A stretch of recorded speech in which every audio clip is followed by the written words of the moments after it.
Bleeding Burgundy podcast, a Washington Commanders podcast for fans, by fans.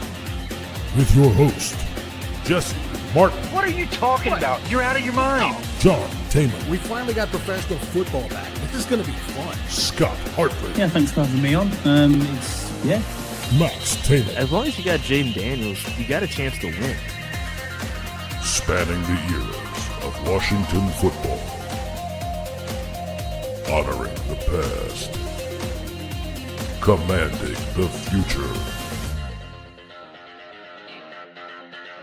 And now, the world's worst podcast host, John Taylor. Hi, everybody. This is John Taman. I am the world's worst podcast host, and I got to tell you, I'm a little miffed. I'm a little disappointed. I'm a little upset. I'm a little bothered. We were promised like 30 inches of snow. Now I'm looking at 2 inches of snow, rain, ice. What are you looking at, Jesse? By the way, we've got everything all fucked up here. Excuse me. By the way, also, I understand we've got a lot of friends out there in the UK that watch our show and pay attention to our show. We've got a lot of other friends in the UK that show our show to other friends in the UK who go, they curse too much. So I'm going to once again try to curtail my cursing. Speaking of somebody that helped me curtail my cursing, there's Jesse over there. What's up? Hey, how the fuck's it going? There you go. Nice to see everybody in Dorchester. Or where? What do you guys call that over there? Dorchester? We're Gloucester. Gloucester. Yeah, we're still. It's the ice that's going to be the mess. It's going to be our issue. We're still expected 3 to 5 inches of snow, and then Sunday it's going to heat up just a little bit, and then Sunday night it's going to get really, really cold, freeze everything, and that's going to be the another issue on itself. Yeah. Look, man, I remember a bad ice storm here about 1995, I want to say. Yep, I remember that one too. Terrible. Yeah, it was terrible. We were out of power for a good long time. Watch what's going to happen, because I'm John Taman and I'm the world's worst podcast host, and the world's going to suffer and make me freaking suffer with it by cutting out my power just before the AFC and NFC championship games on Sunday. So I'll probably miss everything. But until then, I'm going to keep Scott up. G. What's up, Scott Going G? here for a few to go out. What are you going to go sunbathe in your banana hammock again? He is Scott G. Only minus the 20. Windsock of the North. He's our guy. What's up, Scott? You're going to a basketball game, from what I understand. That should be interesting because I don't know. What are they? North Dakota? How many people are out Hello, there the playing mathematician. Thanks for being with us. basketball? You'd have to prove he's a mathematician. I'm going to prove it. Give us an equation before the show's over. Something to blow our mind. No. Hello to Ronan. Hello to Ronan. Right. Well, Ronan, of course, is a masterless samurai. We might have something for you. And of course, now because we got a new layout, everybody's all over the place. There's Scott way down on the end there, right there. And I want to say, first off, let's get Scotty in here, because I've forgotten how to use all this crap now. Oh, Jesus Christ! This is the world's worst podcast host, ladies and gentlemen. But from the Royal Port of Barrow, there's a good friend, Scott Hartley.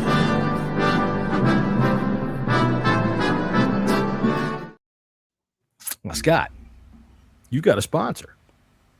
I didn't know if you were aware of that or not, but we've got a brand new sponsor for Scott Hartley. How you doing this week, by the way? I'm okay. It's nice to see him. A bit angry with other things outside of here, but it's always great to speak to you two gentlemen. That's right. 2.8 would make me angry as well. I cannot blame you one little bit, not even an iota. I know. Inside joke. Right. Absolutely. Yeah, inside being the operative word. Clip that. Clip that. All right, we do have a sponsor for Scott from the good people at the Abner Wu Industries. Oh. For whether you have a significant other, a spouse, or you'll just be spending Valentine's Day alone, let the good people at Abner Wu Greetings bring to you Scott Hartley. With personalized Scott Hartley Valentines direct to you, or if you want to spice things up, your significant other, order the Playful Scott. Are you up for it? Say it, Scott. Give us the say. I'm up for it. Are you? We've got sexy Scott. Ooh. Oh, hello. Let's do it. Oh no, you got to be more breathless than that. Let's do it. Oh, sounds like you got him. Sounds going to sound like I've had 40 woodbines. Let's do it. Right, and of course we've got. Oh, that's seductive. Oh, look at the. Oh, it's the eye. That'd be naughty. That wonky eye every time, John. Tell you what, you gotta have the hook, right? You know it. When you That's get it. Karen that look, I bet she just goes. Yeah, she looks at it and says, "Why is one eye at the shop? The other one is getting the change." Yeah. Just tell her you're watching television. Shut up and enjoy the minute and a half. Just enjoy the little ride. Very Oh dear. All right, so there you go, everybody out there from Abner Woo Industries. Abner Woo Greetings. Get your Scott Hartley specific greeting cards directly. Thanks, Abner Woo. Yeah, Abner Woo. I like the seductive Scott. It's our little. Be naughty. There you go. All right. Scott G says he stopped in and had to see that. Now to go outside the Sub-Zero temps. Now, hey, man, that's probably doing you a favor. You're going to a high school basketball game. You don't want to be sporting anything when you get in there. All right. So we did have a eventful week this week, I suppose, as Commanders fans. We kept a couple of offensive line coaches. Anything to say about that? Not particularly. It's just people getting promoted, isn't it, from the previous that they've been in? I mean, am I that fussed about Darnell Stapleton and Chris and Shane Tobe being promoted? Not really. He's been there a while. It's continuity for the offensive line, so I'm quite comfortable with that. It wasn't Right. the offensive line. I don't think played badly really last year. It didn't really let us down, to be honest. Well. It was probably our best unit across the entire team. So With the one that stayed the healthiest, that's for sure. yeah, So- I'm not fussed. I'm not too fussed about this hire. Jesse, you got anything specific on that? Not really. I mean, I'm glad for the continuity's sake, but I was really kind of pulling for. I want to make some kind of splash with the coaches. Yeah, I know what you're saying. You know what I mean? And Yeah. I think Callahan would have been a really nice addition, especially if Blau is going to change up and more go to that Shanny zone type of read offense. I thought he would be perfect, but we'll see. We'll see. Well, all right. Where- You want to make a splash? Maybe that would be more to the incontinuity of the offense, or the incontinence of the offense. Well, you got to wear the yellow pants for that. For me, I'm thinking if those we had the fourth best rated rushing attack this year, Yeah. apparently. Yeah, I really have a hard time even saying that because I can't. How do you have the fourth best rushing attack and it never, ever even once held a game? Never once. You never held a game just because you're running attack. And if you're the fourth, I think you should. Are these guys more towards the run blocking schemes that were able to create that? Because that was the friction, from what I've understood, between Cliff and DQ. We're there on the same page with that? Yeah, I know what you mean. You'd like to think so. You'd like to think that the continuity here would hold, obviously. But as to Jesse's point, I agree. I think it's the right thing that we need to do is to get a splash coach. Thing that's going to get us, I think, is this whole. I mean, we said it last week that Dan Quinn is pushing his chips into the middle of the table and saying, "I'm all in," because he's done that on the offensive side. If he does it on the defensive side, which I'm sure we'll get into. Yeah, we're going there. It could be a recipe for disaster, but I do think that we need some sort of guiding, shining, coaching side of it that will hold it all together. So okay, but we've done the splash before. All right, we've done this all-star coaching staff. We've gone after the guys that are supposedly the next up and comers, and it doesn't work out. So, honest to God, I'm in the position right now where I like David Blau hire more and more simply because it's not that. I like where he's got his roots. I like where he's got his education. And I like the fact that it's just going to be a fresh start for him. He doesn't even have a play drawn up on a napkin anywhere from anybody's understanding. And it's going to be all Jaden Daniels and this offense to start him off, to be able to say, okay, if I'm going to design an offense, it's going to be from scratch for the one I've got in front of me right now. And that I find to be very interesting. Now, when it comes to the other offensive coaches, wide receivers coach, excuse me, Anthony Lynn, he was our running backs coach, right? Yes. Yeah, he's got an interview with the Buffalo Bills though, hasn't he? So obviously, if he leaves, we will get compensation picks under the Rooney Rule, and it isn't 2027 and 2028 has been reported. It is a third round compensatory pick this year and next year. So it's this draft and the next draft, 2026 and 2027. Okay. All right. So wide receiver. But to be honest with you, I would prefer him because having been a head coach before and kind of seemingly done it all, been an OC, that's someone who David Blau can lean on. And you know what I mean? We need that as well. We need an older head in steadying the ship, so to speak. I agree. That's why I do this podcast, quite frankly. So when it comes to something like that, our wide receivers coach, now, correct me if I'm wrong, but did we let him go? No, not that I'm aware of. Hang on a second. Let me check something here. I don't think we have. No, I think the only ones who went was the offensive line coach Bobby Johnson, and then the two coordinators, as far as I'm aware, and then obviously Tavita Pritchard and Blau being promoted. Yeah. All right, so I would hope that Blau had some say in being able to retain, or if he's going to be the offensive coordinator, he must like who he's working with, I suppose. All right, so how much change do you think we legitimately experience, especially if Anthony Lynn's leaving? I don't think there's no play calling experience on the staff right now. That's the problem. Maybe Brian Johnson, but who knows if he's even going to be sticking around? I don't see that. Bobby Ingram, I think, is a wide receivers coach, as far as I'm aware. You're right. I'm sorry. I don't see the lack of play calling experience as a problem. I do. I'm on way on the other end of that spectrum.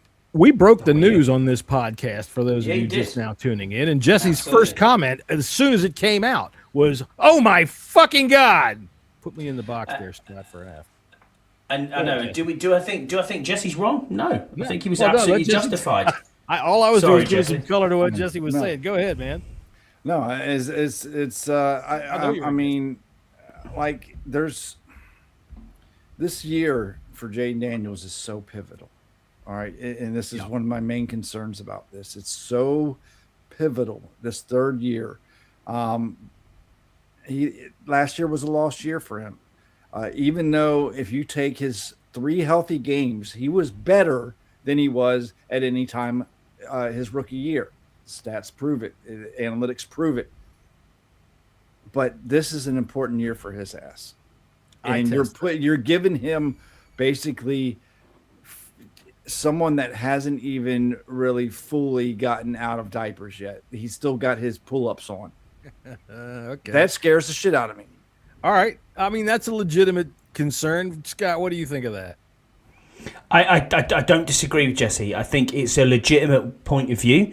I think in some ways, initially, my initial thoughts on David Blau will be panicked because people were thinking he's going to go to Detroit. We need to keep this guy in the building. He's a young mind. He's got a lot. He's a smart guy. You hear this a lot. How many times have we heard he's a smart guy? He can do this. He can do that. Blah blah blah. And it doesn't work out. I'm not saying it will work out, but it's a brave choice. But it's true. But it's a brave call from Dan Quinn to do this, is what I'm saying to you. To put it all on the line after a season we've had. Because don't get me wrong, Dan Quinn and even Adam Peters, they're gonna know that this is when the road meets the rubber, or whatever the saying is. That's it. At the end of this season, we could have a brand new head coach. Look, it's a 100% show me business. All right, it's a results oriented business. And even though I've seen both sides of the spectrum from fans about whether or not Dan Quinn's on the hot seat and how it's ridiculous to put him on the hot seat after a year like last. Look, okay, whatever. A year like last, yes, we all know injuries were terrible, but you lose 8 in a row. Okay, if you do it again, okay, and I'm not saying you go as bad as we did this year, but I've already said it. I think it's playoffs or bust for him. And I think that when you said earlier in the show, Scott, about chips are in, all the chips are in. Yeah. In one breath, I think coaches should be all in every year. But at the other sense of me says, okay, there's times that you can't actually say I'm all in and actually be all in because you ain't got enough to stick into the damn table. And that's kind of what I mean when you go from and maybe Cliff was leaving. Maybe he was leaving. If we had a better year, if Jaden was healthy, say we went 9-8 or something like that, he would have got head coaching looks. Okay. Yeah. What he did, I think, with the offense in itself, it should be very commended. Problem. Okay. He did a hell of a lot more than most coordinators would do with what he had to work with most of the year. But to go from that to total unknowns, the guy in a diaper, total unknowns, and you're supposed to be grooming your franchise. I mean, because Jaden has all the tools you want in a quarterback. We've seen it. We've seen it. You did damn right. He's on the hot seat. Okay. If say status quo, say if we went and hired, say Cliff was gone,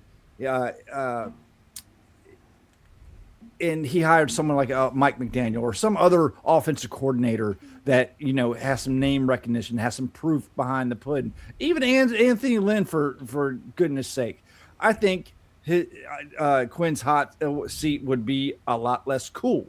Now that he has hired a total fucking unknown. Wait a minute. You just said my goodness me a minute ago. Now you're going to say fucking unknown? It's playoffs or bust, like John said. It's total playoffs or bust. If he doesn't make the playoffs, he's fucking gone. And Adam Peters might be going with him. That's what I'm saying. I don't know about that. I think looking at Adam Peters, and we'll see this offseason. Let's see what he pulls off this offseason. Go ahead, Scotty. It's true. It's difficult, but you look at and from the positive perspective, you can see where he's come from. His coaching tree. Who he's worked with. KOC. You've got Shanahan in there a little bit. Ben Johnson in there. Cliff Kingsbury a bit. He should be able to adapt and do things. And make it his own system, which is what we don't know. That's the great unknown. That's what are we actually going to get ourselves into. We can only wait and see. It might be the most genius move we could ever make. It very well. Scotchy's got a good point there. DQ views it as a calculated risk worth taking, says Scotchy. Blau has good relationship with JD5. He's not an unknown in the building. This is where I get my primary optimism from. Listen, I agree with 100% with this.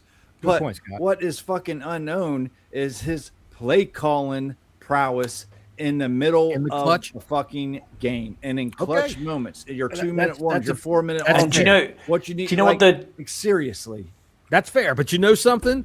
The best guy that ever did it once the first time. It's true.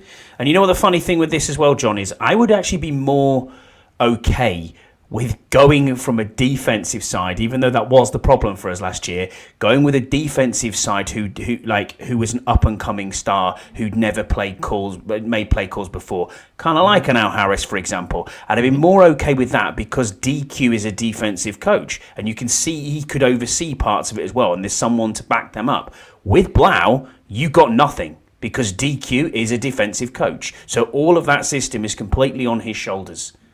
And for all we assembled this dream team of coaches like before they all started, we were reeling them off, former offensive coordinators, the Darryl Tapps of the world, the Ken Norton Juniors, head coaches, you know what I mean? And you're like, these have all had so much experience. Why weren't they even looked at? Why wasn't Anthony Lynn looked at? You're right. I mean, maybe he was. I don't know. But from what the coaching thing I saw was that we gave Brian Johnson a look, interviewed him. That's who I thought it would be. That's who I thought it may be, yeah. When we put this staff together, that's one of the things we thought about was continuity and that they had succession in play. Well, you've got the assistant. He's got the assistant head coach title, so maybe he said. Listen, you mentioned a name, Scotty, and I want to throw this off just for a second, okay? Because I hear everybody talk about it. Al Harris, okay. What the fuck has Al Harris done to warrant a DC job? I'll tell you. Someone tell me, please. What has he not done? He takes the ball away. He coaches. That's the point. He coaches good players to play well, and So in did my Joe opinion- Witt. Well, no, Hey, you're not wrong. If you look at the way that they mash and if you look at they are exactly the Al same Harris in played everything well in they've the done. league for good coaches too. I know. Come on, man. This is I'm in the tank for Al Harris at the moment. not. I'm okay? not at all. I like Al Harris. We've got a lot of candidates. As a matter of fact, hang on one second. We'll get to that real quick. But I want to do this real fast. Shut the fuck up. Shut up. Shut up. Sit the fuck down and shut up. Shut up and sit down. Will you shut up? Just sit your ass down here and shut up.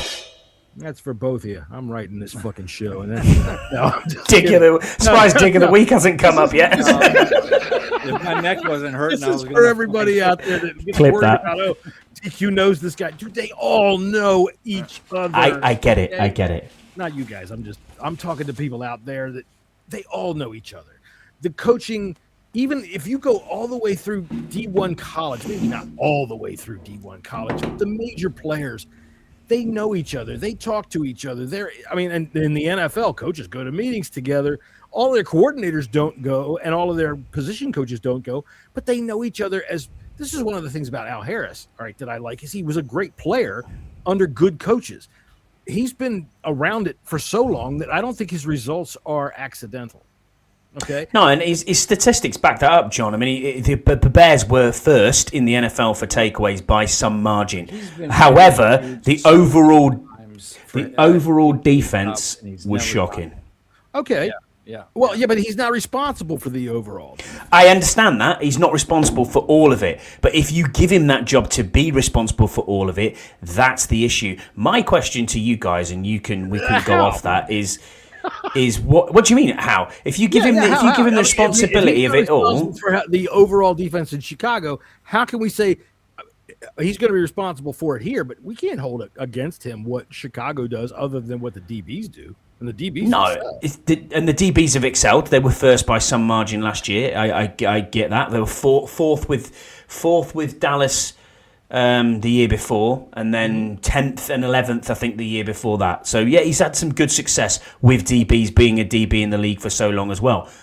But is he ready to hold everything to account? And my question to you two is, what have we got on this defense that's giving us, or the candidates out there? I know loads of head coaches have gone. There's been 10 changes, but who's coming here? Who wants to come here right now? Well, we don't If know. if I was a DC candidate, I wouldn't want to come to Washington. No chance. Dan Quinn's going to he's going to promote the fucking assistant jockstrap holder. We all fucking know this, okay? That's what's going to fucking happen. Yep. Back to Al Harris. Jockstrap holder. Back to Al Harris. He's had many head or defensive coordinator interviews, and he has not. No. Why is that? He has not been hired.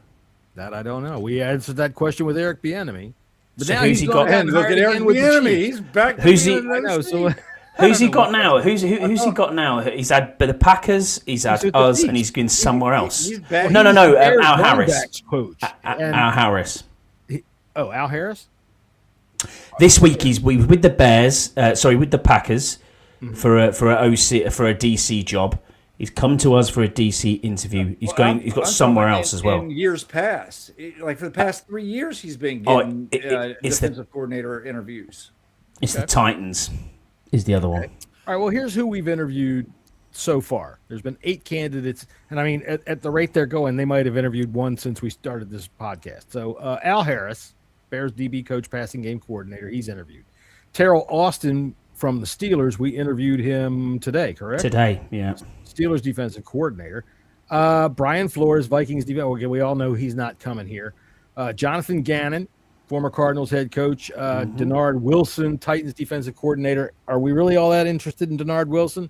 I don't know. We'll talk about that in a minute. Let's start with Patrick Graham, Raiders defensive coordinator. He was one of our early things. Joe Cullen, Chiefs defensive line coach, is interesting to me. Carl Scott, Seattle defensive backs coach, pass game coordinator. All right, so out of this list, what's the holdup? Are we waiting on somebody else? Jesse? I would assume.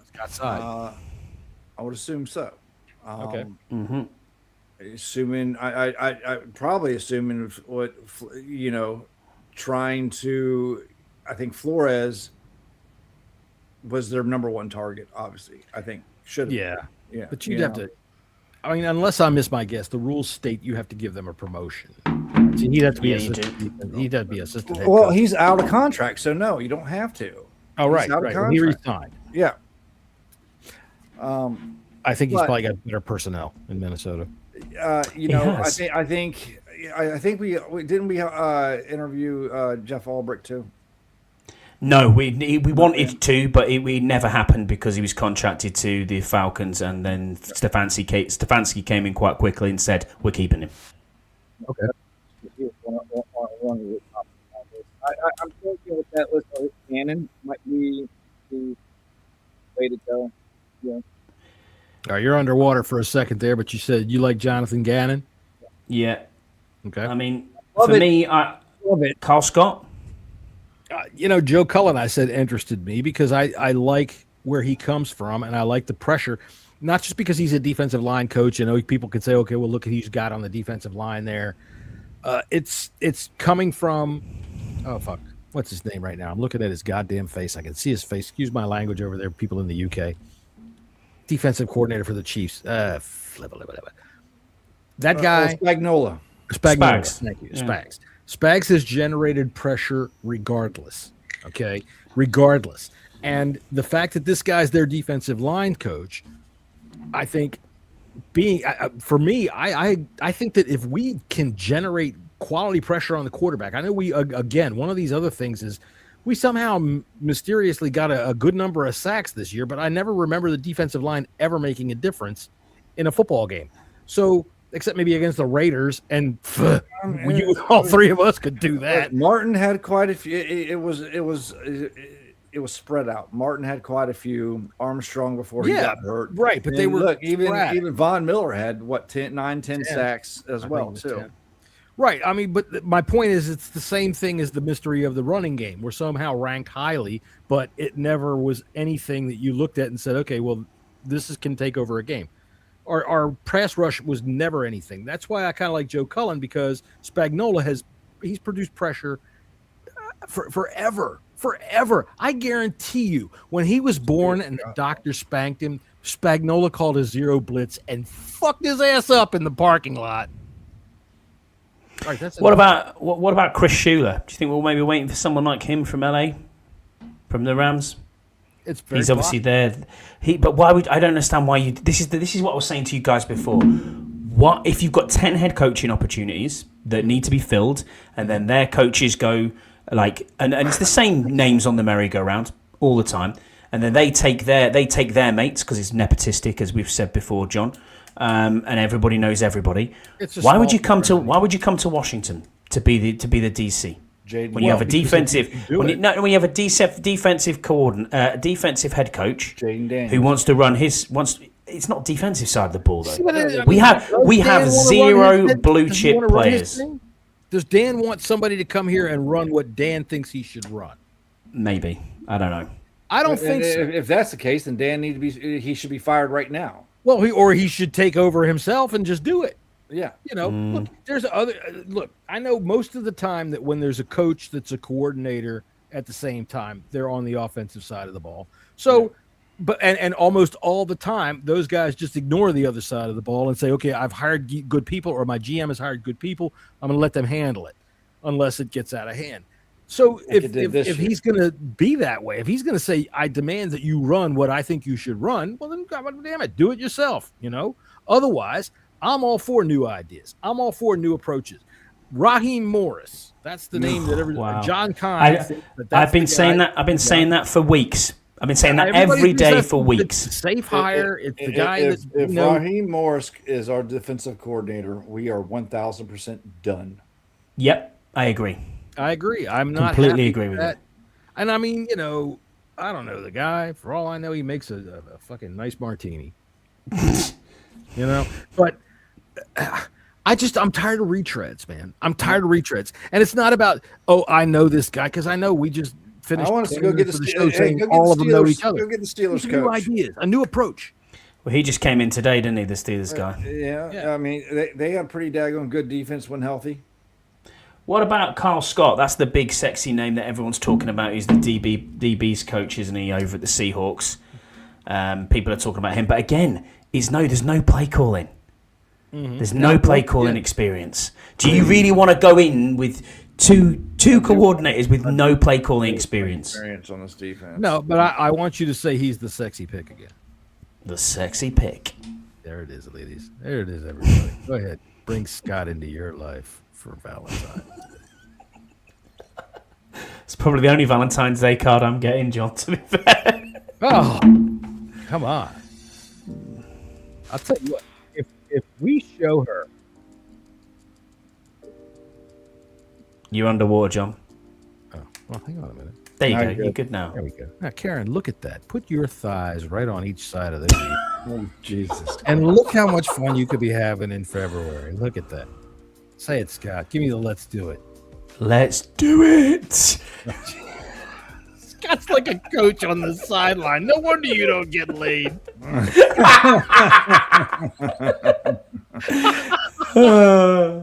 me get rid of that shit.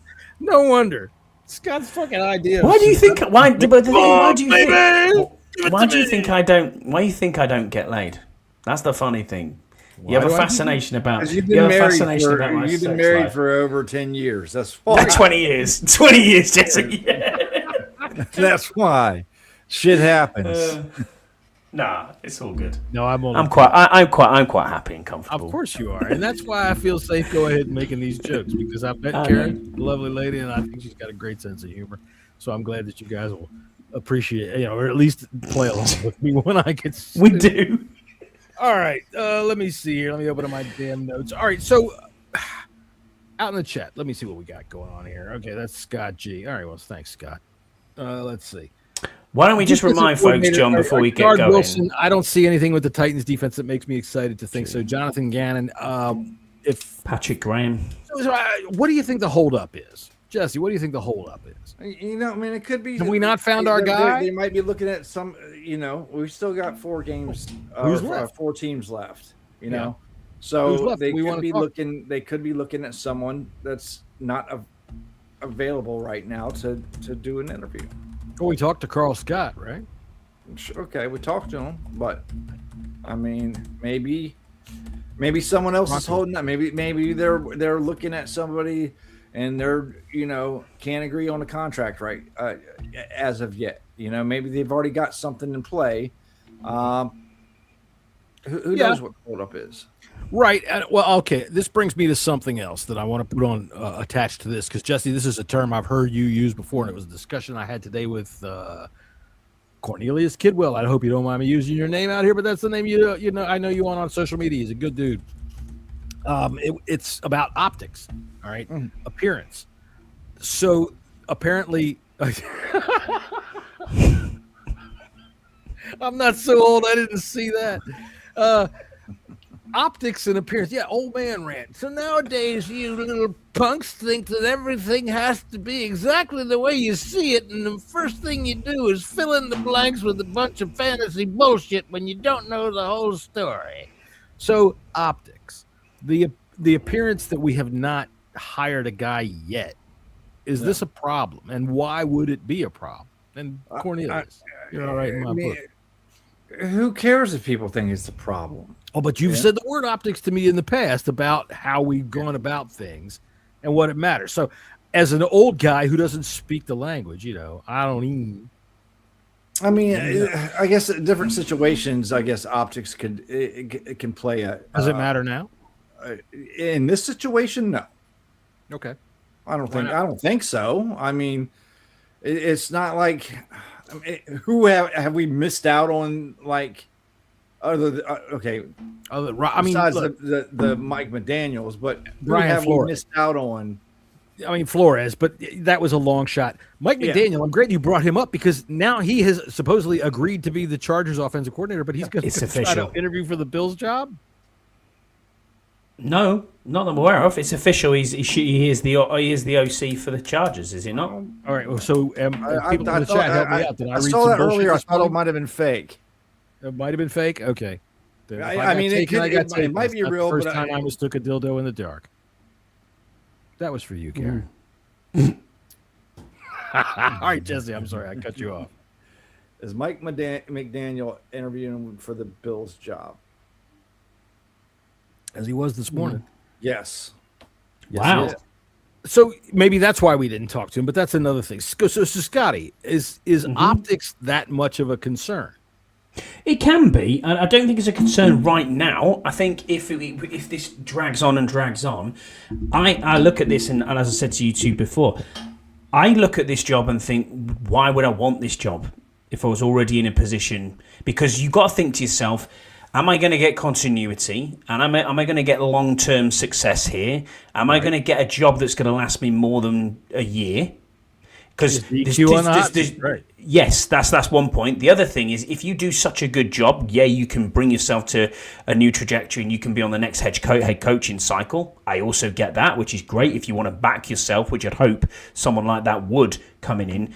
But look at the team. There is nothing on that team, on that side of the ball, that you can hang your hat on and say, we have star-studded pieces on there. You can look at any team, even the worst teams in the league, and go, Cleveland Browns, Myles Garrett, Raiders, Max Crosby. No. Come on, man. But you know what I'm saying? There's always one piece. We have nothing on the defensive side of the ball. Well, hold on. Money does come to play. It does, okay. And it's a blank canvas. And imagine you're a defensive guy coming up. All right, maybe you haven't been a defensive coordinator. How good would it look if you took a team that's defense was so bad and even brought it up to being average, like being average? Year. You know, damn well this team is going to go heavy in defense and free agency and probably in the draft. So that's going to help. We had injury issues very early on this season on our defensive line with Wise, and if you're being a better play caller, okay, we've seen the likes of Trey Amos, we've seen the likes of Mikey Sanderstill, we've seen the likes of Jordan McGee, Quan Martin actually play well at times. Okay, maybe not. I'm not talking about this particular year. Okay, they did play well the year before. We have a reputation on this planet. Okay, they did play well the year at times the year before. So you get someone coming in. Okay, there might be a piece here. You give me an edge rusher. You give me a linebacker. Made a piece on the outside, a defensive back, and hey, we can take a step from the 31st ranked defense to the 17th ranked defense in the first year, and then the 17th ranked defense to the 10th ranked defense. That's steps that you have to make. Look, I want to say, you see what I mean?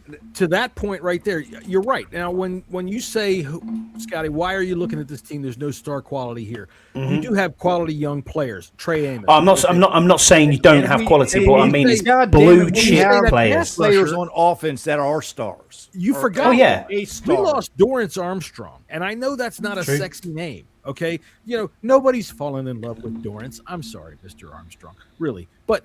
The fact of the matter is, the dude was leading the league in sacks when he got hurt, all right? Which was not like after week 2. Okay, it was like after week 5 or 6 when it was a significant portion of the season. He was leading in sacks and in pressures. He was wreaking havoc, and I think he's a damn good pass rusher. I still want to go after an assassin. I want to go after a guy that can really make a quarterback feel it.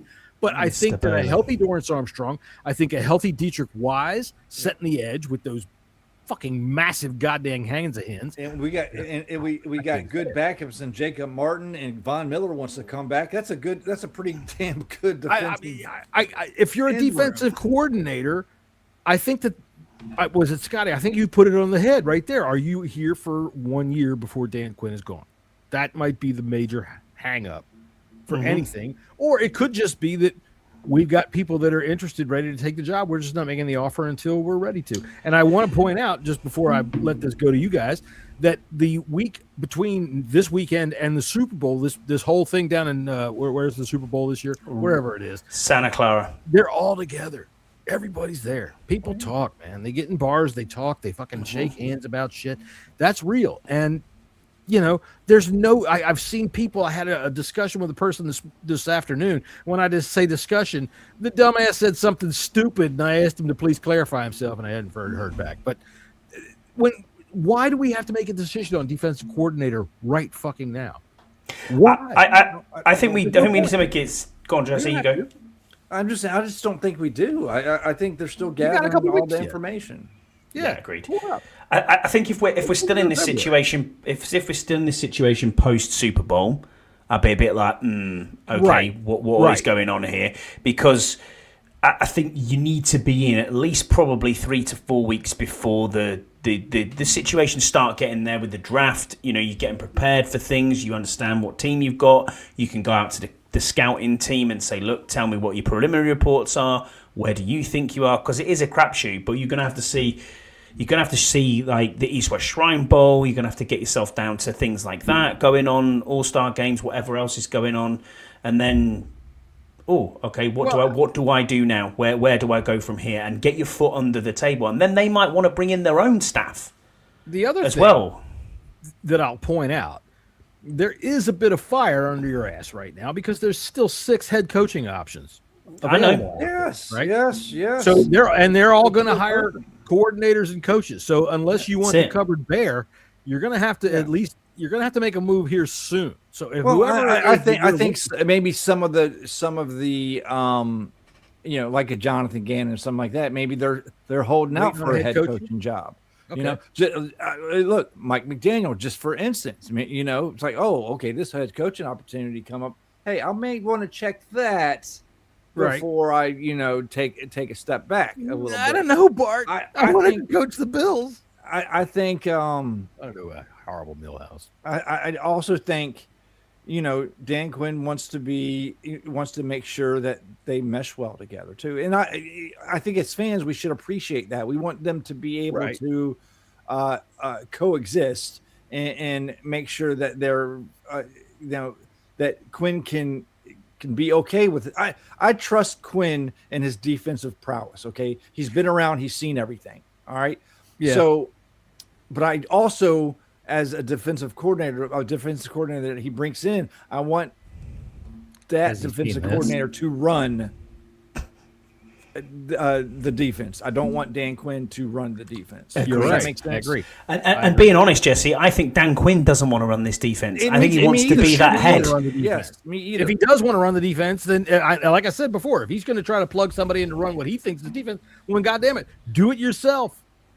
Don't try to make somebody else do as a proxy. So I think you've got 6 head coaching options. Go ahead, Scott. You can look back, and it was. I'm pretty certain it was of every week on this podcast for weeks now, and ever since Raheem Morris got fired, my first initial thoughts was he is here. Stop inbound. I think my first thing was in Washington inbound. I still think that's going to happen. I just don't want to like that.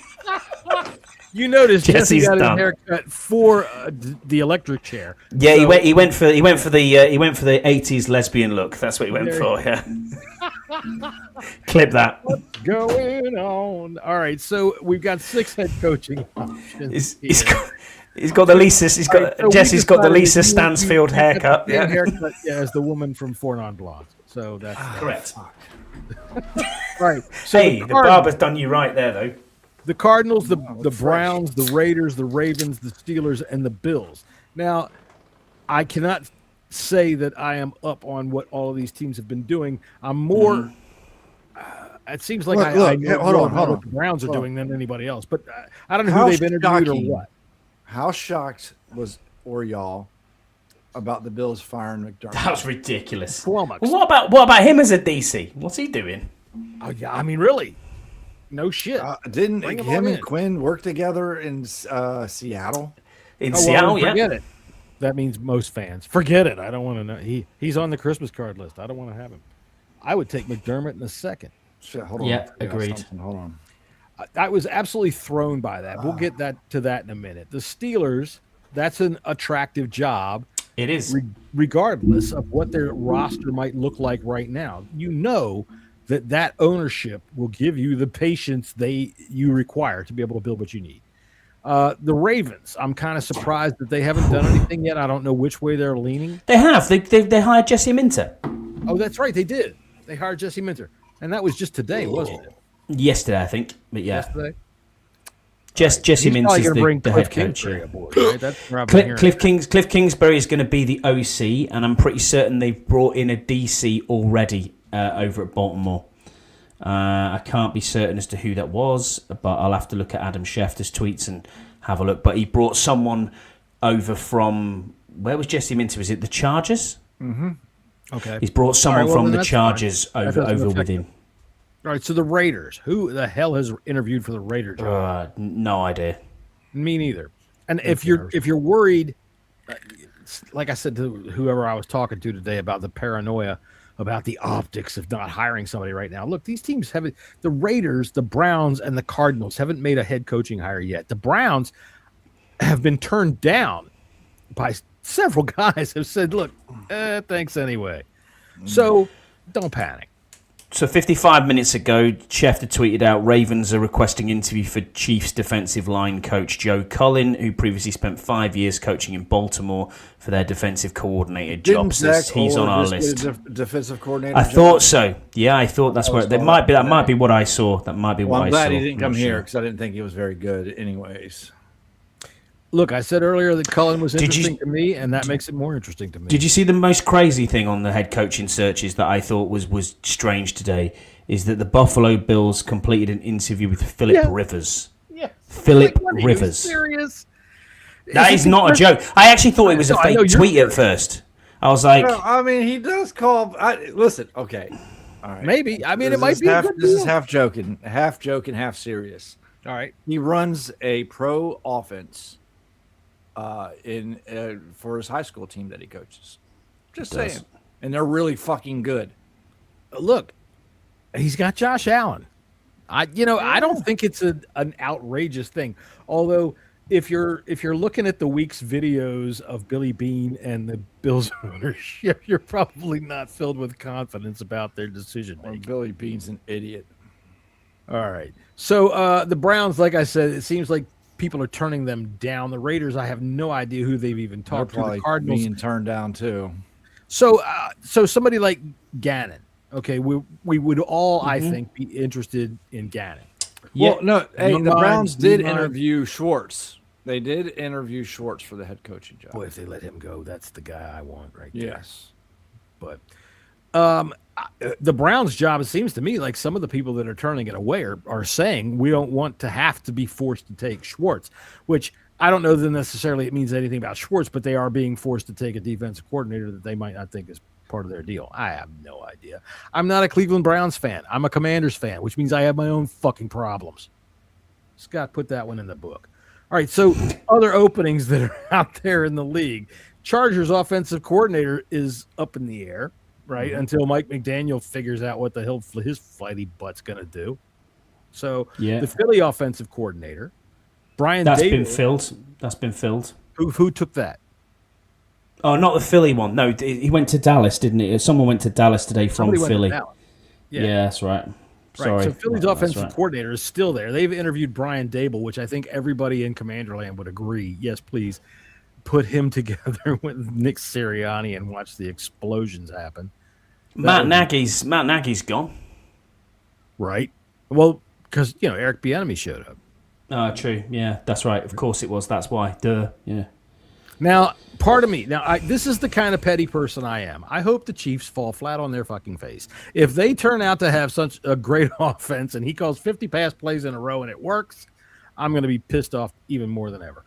But Eric Bieniemy as offensive coordinator sounds to me more like he's going to be the same guy that he was, which is the biting and barking dog to get him in line while Andy Reid tells him what to do. All right, so do we have any concern about who the Chargers OC or Philly OC is going to be? Is that going to matter to anything that we're doing? Nah, couldn't care less. All right, we just need to get it right. I don't give a shit about anyone else. I just think we need to try and get it right ourselves. And I just think someone I'd be very underwhelmed if it's Al Harris. I'd be even more underwhelmed if it's Raheem Morris. Raheem Morris to me is the underwhelming choice. Al Harris, I would not mind. Okay, so everybody on the count of three, let's say who we want. Ready? 1, 2, 3. Joe Cullen. Jonathan Gannon. Think you guys not had a count of three? Jonathan Gannon. Okay, so all right, that was pretty good. All right, so we're going to go into some football right now.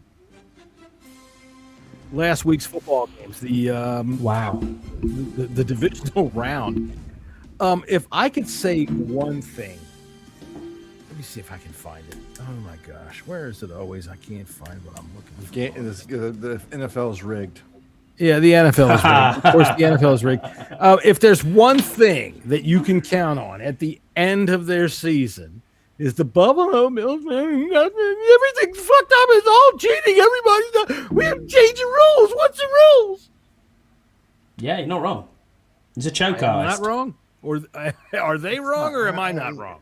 He's not a choke artist. How is he a choke artist? So that was I knew you'd bite. That's why I said it. You love the Bills, Jesse. That's fine.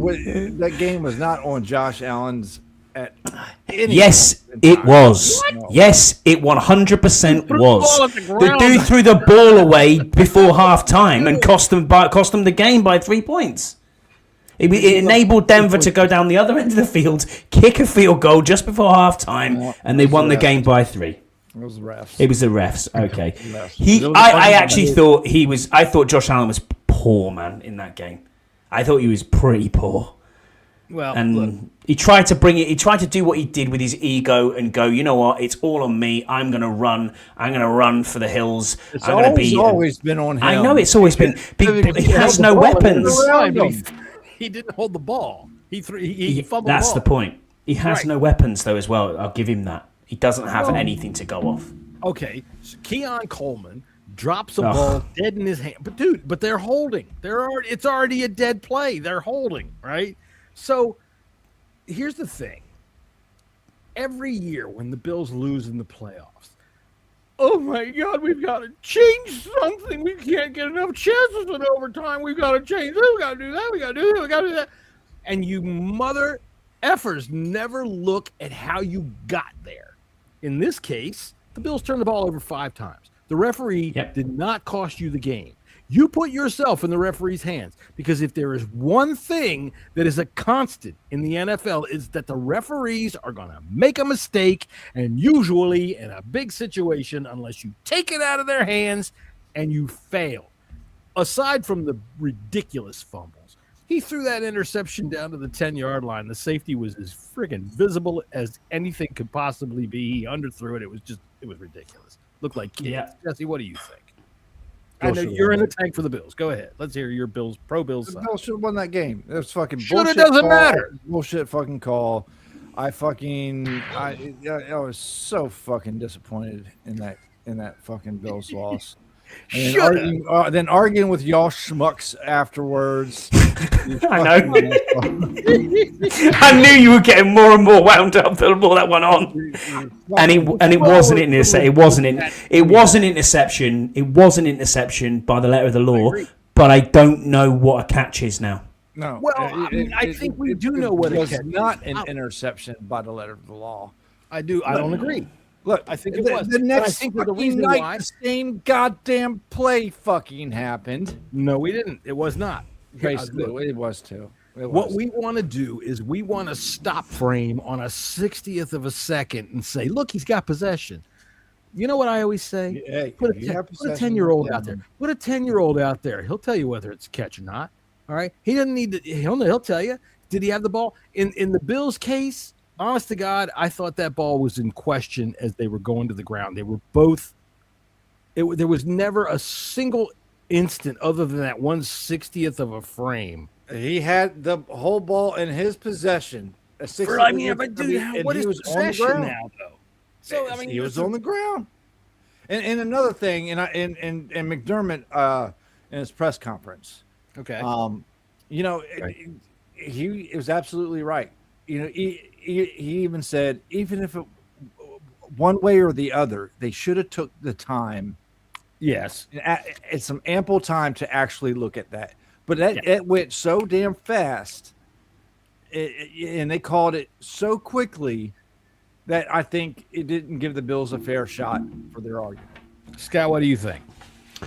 I understand where you're coming from completely, and you can't challenge the challenge if it's already been reviewed by New York. That's the problem. Like it was dead quick. It was such an instant. I mean, they didn't have time to really okay, let's see what really happened. It was watch it one time and then go. I do think it. I looked at that initially and went, "How's that even happened? He's down by contact. His hip is completely on the floor." But at the same time, he's rolled over at the same time with the DB, and he's taken the ball away. I think the ball was in question all the way down. I think that like I said, we want to stop things 1/60th of an instant and say there it is, but that doesn't indicate possession. That ball could be. I could stop time on practically any instant and show you. Okay, well that's possession or that's not. I don't think that ball was in any way possessed until the interception occurred and he rolled off with the ball. The Rams play, I think Devontae Adams had the ball in possession with 2 feet on the ground before he went down and had it stripped. I also think, in case y'all didn't notice on your social media this week, that Joe Burrow came along and said that how can anybody not see this? It's unbelievable that fans can't get this right. The referees got it right both times, and which is Joe Burrow's prerogative. But what I thought was funny was how many people come into this thing and go, "You don't know what the fuck you're talking about." Dude, it's Joe Burrow. Shut. He doesn't know what the fuck he's talking about. Oh, shut up.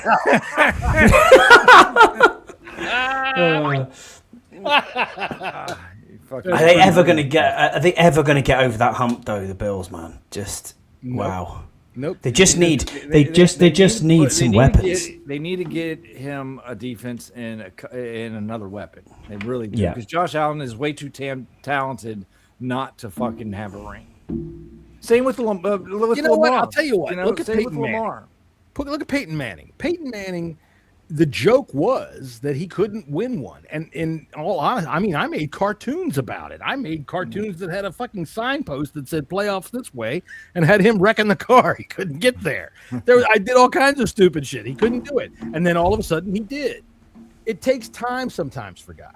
You know, and that's just case. Allen's got right, Josh Allen. Allen's got 10 more years left. Yeah, he's got 8 years minimum, hasn't he? Let's be honest. What is he? He's 30 this year. He's 30. So he's good. Yeah. Anyway, I've seen quarterbacks that have done this before, all right, that have ended up great and in the Hall of Fame. It's up to him to get there. I'm not saying he's going. Can we talk about Bo Nix? Walking around on a broken ankle? What a drag for Bo Nix. You know, I'm trying to think of a time when a guy started for a team for the first time in the AFC Championship or in any championship. I can't Nick think Foles. of had starts before. Foles. Had Nick Foles played before? Yeah, right. I think he played a whole season before. I think when. No. What I'm saying is for the team. You know, Bo Nix has gone all the way up till now, and then the backup's coming in. Yeah, in the AFC. Did y'all see the Nick Foles tweet? It was That was cool. That was really funny. It was a really good one. So I can remember back to backups that have won. All right, Jeff Hostetler for the Giants, but he came in late in the season. You count like Doug Williams in that category? Doug Williams did it. Yes. Doug Williams was back and forth. Schrader didn't get hurt. He got benched. They were back and forth. Joe was going back and forth between the two of them. And finally, when the playoffs came along, he told Jay Schrader, it's not you. So it wasn't that. But Phil Simms got hurt the year. He did, yeah. Phil Simms did, yeah. Phil Simms got hurt. But so Jeff Hostetler took off in like week 13. But it was Plunkett did it as well, didn't he? Plunkett was a starter for both of the seasons that he won the Super Bowl for the Raiders. Okay. Earl Morrell. Earl Morrall was the quarterback through practically all of the Dolphins. What? Earl Morrall. Yeah. Morrall. I thought it was. I had it as Morrell, but yeah, I know what you mean. Yeah, Morrall. He was the starter for practically the entire undefeated season, and then Bob Greasy came back in the playoffs. Here's a fun fact for all of us Commanders and Redskins fans. Joe Theismann was drafted by those Dolphins. He would have been Earl Morrall. He would have been the backup and gone in that season. But he decided because they ran the ball so much, which they did, and Bob Greasy would never get hurt, and he went to Canada instead. So good for us, bad for the Dolphins. But backups, that's all I can think of. Trent Dilfer. Well, Dilfer wasn't a backup when he went with Tampa Bay. No, Dilfer. No, with the Ravens. I guess Tony Banks was terrible. Yeah, they benched. That was a benching. I think that was a benching. That was a benching on an injury. And that defense. Dilfer sucked anyways. That defense won that championship. One of the greatest defenses of all time. And the Redskins beat them. All right, we were the ones that got Tony Banks benched. We beat them, and they beat the living shit out of us statistically. Not necessarily offensively. They didn't do anything. like a 13-9 game or something like that. That's when they went to Dilfer. Yeah. All right, I'm trying to think. Patriots. Other backups that went. No, I don't think there was. I think you've covered them all. I know there was. Now Kurt Warner, but he came. Kurt Warner, he came from NFL Europe. There was Trent Green. There's nothing in that. I can remember Dick Vermeil. We're going to go with this guy, Kurt Warner. I love him. Who came in for Alex? For winning a Super Bowl, I'm just going to Google it now. There's been 8. I know. So eight backup QBs who've helped a team win a Super Bowl. Helped a team is a bit of a loose term. So Earl Morrall, as you said, with Baltimore Colts. Doug Williams, obviously, Jim Plunkett for the Raiders. That wasn't he was their starter in both 80 and 83, which 83 was a CIA plot. It didn't really happen. Jeff Hosteller from the Giants. Right, we talked about that. Then Kurt Warner is a stretch again. Yeah, in preseason. Trent Dilfer for the Ravens again is a stretch. Yeah, that was a benching. There was one other came in late. Nick Foles came in late. Nick Foles, Nick Foles came in like week 14, and carried him through. But I can't remember anybody that came in. Nick Foles came in at the last week of the season. I thought didn't like week 13 or 14. Because week 14. It was week. I'm reading. I'm reading it here. Carson Wentz was well on his way to winning that MVP. He was MVP that year. He should have been. He dove and his knees got smashed between two guys, and it would just kind of went. It was a week 14 win over the Rams that he did his ACL, and then backed by the 4th ranking scoring defense, offensive line, Foles led the Philadelphia Eagles to the Super Bowl. Obviously, remember, ladies, if you want Scott to do your ACL. I've done my ACL and it fucking hurts. Where did you get that picture of Scott doing that? I told Scott about a month ago. Hey, dude, send me some pictures of you. And he did. So there we go. We have all this kind of fun stuff. Be naughty. Ooh, naughty. No, I found Scott's Tinder. Naughty, very naughty. His Grindr profile? Shut up, you. I found his Tinder that's for the Bleeding Burgundy After Dark podcast. I've told you that.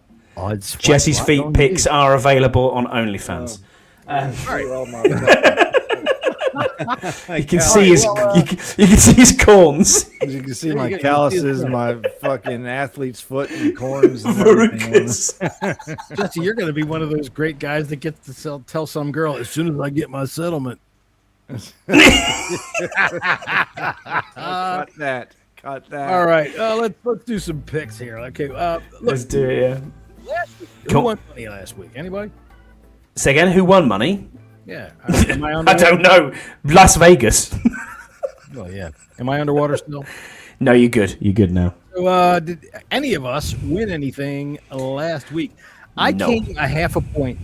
I mean, I came this close to hitting. I was very close, very, very many times. I was really close. They love us.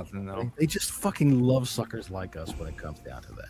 But you know what? If we were like an actual gambling show that you would pick up, some podcast that you would pick up, Jesse and I would be telling you, we did great on our picks this week. We won 12 units because we bet on this many things. 3 of them hit. We're not going to count the other fucking 9. but these three hit. Dude, whatever. Okay, so let's see. What do we got today? Where am I? Don't forget to like and subscribe, by the way, while we're here. Always is good. It's free. And if you want to hear a roaring burp from Jesse, tune in again. There you go. And I'll tell you what, if you really want to hear noises from Jesse, you should subscribe to the show because they are often and happen quite a bit. All right, I don't know which one of these games is coming on first. We're just going to start with that one. The Patriots at the Broncos. Look, for all of you people out there that like to smugly stick your nose up in the air and go, look at you sheep. You think this isn't scripted? You think this isn't rigged? Okay, so... That's right. Yeah, right. Let's put it this way. These are billionaires that own these teams, right? There's 32 of them. Billionaires are pretty much alphas, all right? Even the ones that inherit the money, they don't like to give it up, okay? They're used to being spoiled, okay? So you have convinced 31 of them to let one of them, named Bob Kraft, who he can't stop drinking. Jesus, the Chevus is just, it's going down like water. Listen, if we're going to tell everybody you're going to let me win. We're going to let me win for 20 fucking years. That's right. And then after like 30 seconds of rebuild, I'm going to get to go back. And the only thing standing in my way is Jarrett fucking Stidham. All of you, there you go. Thank you, Jesse. More tea, Vicar. No, it makes me fart, don't you know?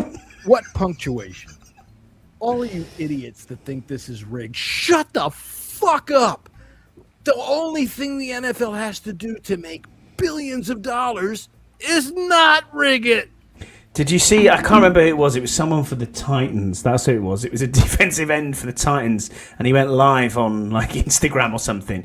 And there was an interview, and the bloke on the other side was like, "Yeah, so this is him telling everyone it was rigged, you know." And he just went there. And he went, "Yeah, I really enjoyed winning 3 games and blowing out my ACL." Right. That's what I always want to know. Who the fuck is it that said to Damar Hamlin, listen, you're gonna die in the middle of the fucking game, okay? Exactly, yeah. You people just shut the fuck up. I swear to God, the only thing I'm going to say that's even close to real world reality is right here is I'm tired of getting the whole fucking world spun around by pinheads. Okay. Hey, careful. That vein's getting a little bit bigger and bigger every time. I was thinking that. Wow. Get a goddamn hemorrhage on the planet because they think dumb shit and they say it, and we have to stop them from saying it. Fuck that. They're stupid. Don't listen to them. All right, the Patriots. See all the red spots on Sean's forehead? That vein is going to burst at some point, isn't it? Yeah. Well earned. All right, so Patriots are favored by 4.5 on the road at the Broncos. Jesse, this is your segment. Go ahead. Yeah, Patriots favored by 4.5. Over under is 40.5. It's actually up now to 42.5. That went up a lot. I did this at like maybe 2:30 this afternoon. Yeah. Look, Broncos are in trouble here. But one thing they do have in their pocket is that absolutely fantastic defense. But the New England Patriots, man, their defense is pretty daggone good itself. Drake May, can he handle the pressure? That's the question, because the pressure is coming. And, you know, I think this is going to be a better game than most people think. I think it's going to be a little bit closer. Mm-hmm. I do believe it's going to be low scoring. I do believe the Patriots are going to win this. But I'm just not comfortable taking laying those points, though. Okay. Scotty, what do you think? Yeah, I think the Patriots are going to win this game. I would lay the points. I think it's not even. I think it's not even going to be close. I think the Broncos have got a good defense. They've got one of the best defenses in the NFL. Patriots have also got a really good defense. So I think that kind of evens itself out. I think with having Jarrett Stidham playing, I don't think it's going to work out very well for the Broncos at all. And I think he's going to make mistakes. And defensively, the Patriots will take this game away. Drake May, though, was awful. Let's be honest, he was awful last time out. He was, was it 4 turnovers or 5 turnovers he had? It's the Texans. All right, you got to give credit where it's due. That team has made quarterbacks look bad all year. So is the Broncos. Listen, that's what I'm saying. Right, and Stidham is not just this young pup, okay? He's been around for the league for a while. Yeah. I get that. We played the Broncos close with a third-string quarterback. You know, Well, I'll tell you Jacksonville what. battered the Broncos in Mile High, so I'm not so sure. I'm not so Still sure. in the AFC Championship, and we're sitting at home now. I know, Yeah. but that's all I'm saying. I will They're say not that as everyone's fallible, and I think the Patriots will win this by a country mile. I think this is a 10-point win to the Patriots. All right. Well, if you ever go to Denver and you stand in the airport and you look out one way, you'll see the mountains. Just what you expect to see. It looks like Coors Light can. And then you look out the other way, and it's absolutely country miles for as far as you can fucking see. There's nothing. Look, that has nothing to do with my pick. I'm taking the Broncos. Talk me down. I think Jarrett Stidham can do it. I think they're at home. I think they have a lot going for them. I like Sean Payton to be able to take Jarrett Stidham, who, like Jesse said, is not a virgin to this. Yeah. He's made plays in the NFL. Yeah. I think that they can do it. I think that defense is good enough. Give me the Broncos. I'm taking that. I will take the 4.5 points because I'm just going to take them to win outright. And I'm taking the over in this game. As a matter of fact, I have a big giant AFC not so big swing. All right. What you got? What you got? All right. Look, this is what I'm looking at. Drake May is going to go over his passing, 223.5. This is from FanDuel. He always goes over his passing. And I mean, the times that he doesn't, anybody that wants to quibble with me, few and far between. You bet on Drake. When he plays good defenses like the Broncos and the Texans. This is the other thing. These people want to talk about their easy schedule. Look, man, you can't control that. We'll see what he does now. And Hunter Henry, I'm taking for an anytime touchdown, which, as Scott well knows, I hate anytime touchdowns, but I'm taking him for one. I like the Hunter Henry anytime touchdown, actually. Yeah. I do. He likes to hit him. Stephon Diggs, 40 plus yards receiving. I'm going with the alt on that. Jarrett Stidham, I want him for over 175 passing. And Evan Engram, 19.5 yards over passing, receiving. I think that's a gimme. Stidham's going to rely on known targets, and that's usually the tight end. Yeah, that's a good bet for 11.94, John. I hope you have better luck than I with Evan Ingram, because every time time I know I put something on Evan Ingram, I'm talking about like 10 yards, just 10. He never fucking gets it. 2 reception, he never does. And then when I don't, he always gets it. So he rocks off. I am staying away from Evan Ingram this week. I'm taking him sure you're purely going to hit for it. the backup quarterback. I'm sure you're going to hit it. Look, I hope so. Like John, this game, like everybody thinks the Patriots are going to win. Everybody and the brother thinks the Patriots are going to win this game. Patriots are going to blow this up, but not me. I'm taking the Broncos. I would not be surprised one bit if the Broncos.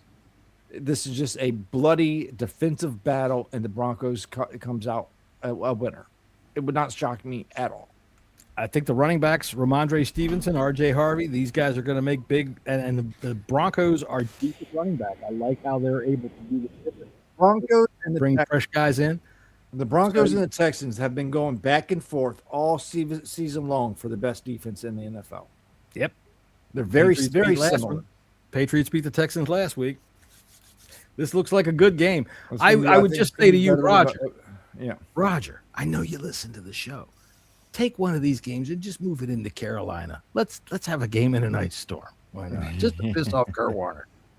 Why not? All right, Scotty, you picked this game, right? Yeah, Patriots for Patriots me. by a country mile. All right, we're going to go with the Rams and the Seahawks now. Rams, this Seahawks. is the big one. Yeah. All right. Yeah, this is going to be a fun one right here. Yeah. I think they both will be fun. Yeah. I love defensive game. Well, I think this is going to be a high-scoring game. I think the AFC championship is going to be a defensive battle. Over-under is 46.5. I would slam the over in this game. Last time these two teams met was pretty recently, and I mean, both quarterbacks threw for 1 million yards. The receivers passed for, got 10 receptions. Yeah. Freaking take the overs. Whoever, even the running backs. Jesus, both Kyron Williams and Walker both, I think, went over 100 yards. Well, let's see. You got your money on your mouth here. Yep. I got Matt Stafford over 200. Alt 225 passing. Was that? Yeah, that's alt. Yeah. Over 1.5. So you've got Ts. 1.5 pass touchdowns. Yep. All right. I got Puda Nukupa, 70 receiving yards. Devontae Adams, 40. That's an inside joke, by the way. Blake Corum, It's not over 20. That's an easy win. Blake right Corum. Yeah, over 20. Man, I thought so last week, but he didn't turn it out for me. No, Blake that's Corum like the caught me. only week he did not. That's the only week, so he is going to come back. Kyron Williams, 40-plus rushing yards and 10 receiving yards. Sam Darnold, 225 passing yards. JSN, 60-plus receiving yards. And Kenneth Walker, 60-plus rushing yards. The last time these two teams played, these all hit and hit big. There you And go. I actually hit big on around this same exact bet. It's a plus 30-39. There you go. So, all right, everybody that makes this bet, remember, we don't have nothing to do with you and your problems. Okay. You'll probably lose it. So. It's up to you, but if you take our advice, you are fucked. Rams and Seahawks. Scotty, go ahead. Yeah, I think I'm taking the Seahawks in this game. I think Stafford is very good. I think Stafford will probably be the MVP of the league overall. I don't know. I think Drake May should be, but that's just my opinion. Shit. I'll tell you something. Chris Moore has an argument. What? What? Oh, his argument is that was my parking spot. That's all I'm saying. Right. So Seahawks are going to win this game. I think the oblique that was oddly on the injury report is. I don't know if that's come up again this week, but it wasn't a factor at all last week. In going to Seattle as well, the loudness, the fans on your back. Their defense is still pretty good with the Seahawks. They can get it done. Special teams of the Seahawks is the best unit in the entire league as well, which we saw with Raheed Shaheed. Returning a touchdown straight away. I think the Seahawks just squeak this out, but it's going to be close. It's going to be a very close game. But you never know. Darnold could become Darnold again, and his kryptonite is Stafford. That's the problem. Is it? We've seen it before. Squeaks it. When you say you're going to squeak it, it's Three 2.5 points. Spread. So that's about squeaky. It's about squeak. If it was me, LA in the 2.5. Yes. See how I pushed him into that? That's the way it works. You did. All right, so here's they'll win by 3. Pisser of the week. So if you really want to piss your money away, meet Scott in the men's room. Exactly. You won't see much, but there you go. Can you read all that little stuff there? Yeah, of course I can. Yeah, Stephon Diggs over 44.5 receiving. AJ Harvey anytime touchdown. An RJ even. Yeah, RJ Harvey. I like the way you spelled that out. Not phonetically for a British person. Ramondre Stevenson anytime TD. Devontae Adams anytime TD. I can't make fun of Devontae Adams' name. And a Kenneth Walker anytime now, that's how you, TD. I when I was writing Kenneth Walker, I was figuring out how would it sound if Andy Burrows said this. Yeah, Kenneth Walker. Kenneth Walker. Yeah. There you go. And the Patriots laying the points. It was 4.5. What is it now? Is it still 4.5? When I put this up, which was like 3:00. Yeah, it's still 4.5. My boss, that's like 5:00. And that is a plus 3340. All right. Well, I mean, I like that bet. I do like that bet, but you know me. And of all the seasons so far, and all the shows, if you look back, the pisser of the week has hit twice. Which is not good. I mean, in the grand scheme of things, man, considering what the odds are that you get, you put up for a lot of anytime touchdowns. That's where I shy away, but you hit them sometimes, and I just don't like the yards. The yards bit. Jesse goes on alternative yards and alternate spreads and. All the time, that's the bit that kills me. That's why I hit more than you. Let's see what else. Hey. Here's my big NFC. In more ways than one, clip that. This one, if this one rolls, this one's going to be nice. All right, Matthew Stafford over 253.5 yards passing. I like that. 1.5 passing touchdowns. Of course, he does that getting out of bed. Puna Manuka. 7.5 receptions. Absolutely. He's getting easy. Devontae Adams, 4.5 receptions. I don't know how to make fun of his name. Kyron Williams, over 53.5 rushing. The dude's a machine. I like him for about he's a machine under 60. He's like 60. You got it. Sam Darnold, under 235.5 yard passing. Look, they rolled through the playoffs against, what was it, San Francisco they beat? Yeah. And he didn't throw for that many yards. He doesn't need to at the moment. Jackson Smith-Njigba, plus 6.5 receptions. I like that. Easy. But Kenneth Walker III, under 85.5 yards rushing. I think they overshot. with the 85.5 on FanDuel. I like it at plus 10.668. So you're coming out with that. You're coming out with that Kenneth Walker there, who's coming under off 85.5. Did he not score 3 touchdowns last week? I don't care about touchdowns. They can be 1 yard. All right, 85.5 yards rushing against the Rams defense is pretty high, in my opinion. Last time that they played. All right, so that's why I'm taking it at the under. It was only a few weeks ago, wasn't it? Yeah. Well, here's the fun part. Walker had 142 yards. I'm taking the Kenneth Seahawks. Walker had 142 yards. I'm pretty sure it was something like crazy like that. That's fine.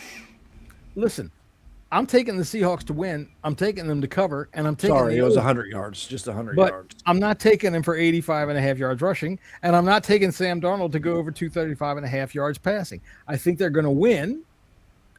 Don't ask me about how the logic of this works. I'm just not going to bother with you. I'm going to do the social media thing and say, your father's a fucking drunk.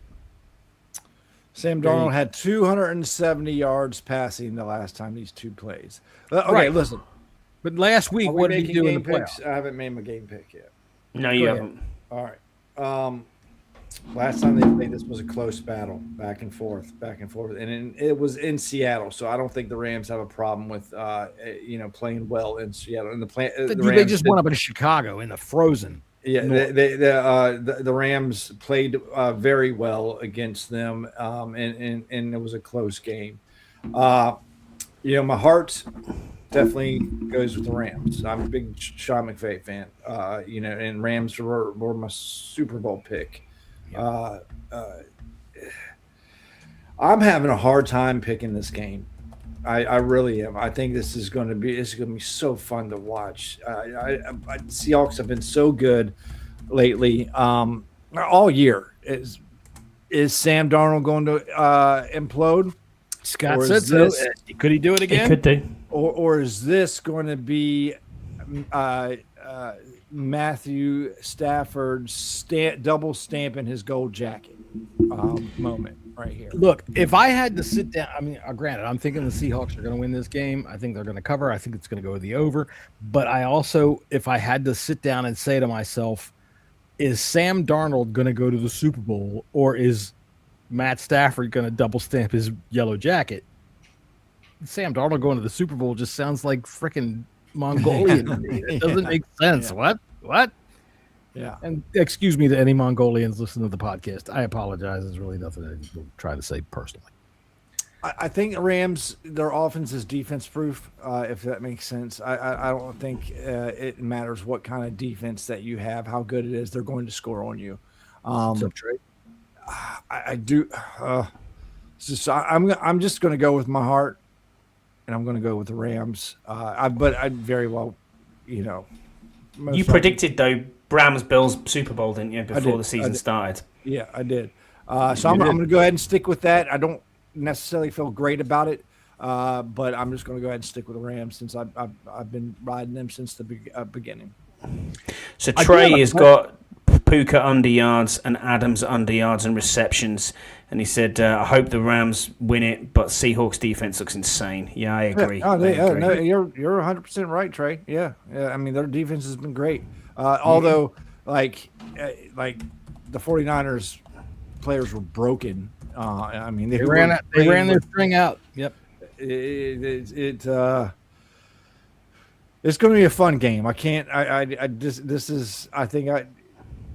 This is going to be the best game out of the two. I think the most fun to watch. I think. I don't know, man. See, I have this thing inside of me. Old school, old defense, smash, and that's going to be fun. Yeah, that's that's going to be fun. Jared Stidham showing up in this game. I'm not watching it. I'm not watching a single bit of this game, which is a shame. So I've got Seahawks against the Broncos in the Super Bowl. I got Pats versus Seahawks. Like, I do not want to see Sam Darnold and Jared Stidham in a fucking Super Bowl. I'm sorry, I don't. Can you imagine? I fucking don't. Jared Stidham, Sam Darnold, and Bad Bunny congratulating the gays. All right, here we go. I really don't even want to see Drake May in the Super Bowl either. Not before my guy. Why? Our guy gets in there. Who's that? Jaden Daniels. I'm sorry. I thought you were talking about music. I was wondering who you were talking about. Oh, you're talking My about money, that. put the Foo Fighters in there. I'm happy. But that's because of the remotes are all dead. All right. Anyway, that's our show for the week. We will see you guys after this very disappointing fucking snowstorm. Listen, I got to tell you, we've gone from a 30-inch snowfall to 2 inches and rain and ice. And I happen to think that, when the Scott tissue people, oh shit, we've made too much toilet paper, we need to sell this shit, call for snow. And it just works. Or they oh god damn it, there's too much milk, call for snow, we got to sell this before it goes bad. It's just what happens. That's why I always wait, because me, because I work closely with the weather and Virginia Department of Transportation, and I wait until the day before I make any plans to have to go, because shit will change. It's going to change. A couple days ago, we were expecting to get 28 inches of snow. They were saying 8 inches of snow. Yesterday, you're going to get fucking 3 inches of ice. Today, you're going to get 3 to 5 inches of snow and then ice on top of that. And now, who the fuck knows? We're not going to watch the championship games because the power's going out. Scott, what's the biggest snowfall you've ever seen over there in the UK? I couldn't tell you, but you probably saw my social media debate with Scott G, who's been in our chat today. It's the record temperature. Is the lowest temperature ever recorded in Britain is minus 27 Celsius, which is minus 20 Fahrenheit. Sorry, minus 17 Fahrenheit, and he was sitting there at minus 20 last night. So, you know what Scott G does in minus 20? He goes out on the deck and does this. That's how I was saying. He gets out, goes and sunbathes in his banana hammock. He does. He puts his banana hammock on. Scott G goes out and plays the fucking maracas. Ridiculously cold, but snowfall wise, no, I can't remember. It's been a lot. I'm pretty sure it's quite high. But I've seen snows. I mean, now granted, I live in the DC area for most of my life, so a lot of people that are listening to us from other places, like you people in Nepal, you've seen huge snows. This is going to sound stupid to you, but hey, whatever. I think like 4 feet we got in 1977. We got 4 feet again in like 1986. So I'm reading it here. It's deepest verified snow depth in the UK is 1.65 meters, 5.5 inches recorded in March 1947. 5.5 inches. 5.5 feet. 5.5 feet. Sorry, not inches. So 1.65 meters. 1.65 meters. 5.5 feet. Yeah. I think the biggest snow I remember, and it was drifts have been 23 feet high. Okay, well drifts are different. Yeah, that's pretty good. I do remember it was like 15, and then 2 days later we got another 8. Yeah, that was like 1996, 97, something like that, 98. I mean, I remember snow because we were snowboarding down my road. Like we had nice snowboards. Yeah. Well, it was it was down a hill. Dude, we used to go bumper riding. You ever done that in the snow? What's that? Bumper ride. Okay, so what we would do, because we were just nothing but fucking street rats, is that when it snowed real hard and it was snow all over the road, you go out and you stand by the road, and a car or a bus was great. Oh, you jump on it and slide down. You run behind it and you grab the bumper and you just freaking slide along behind it.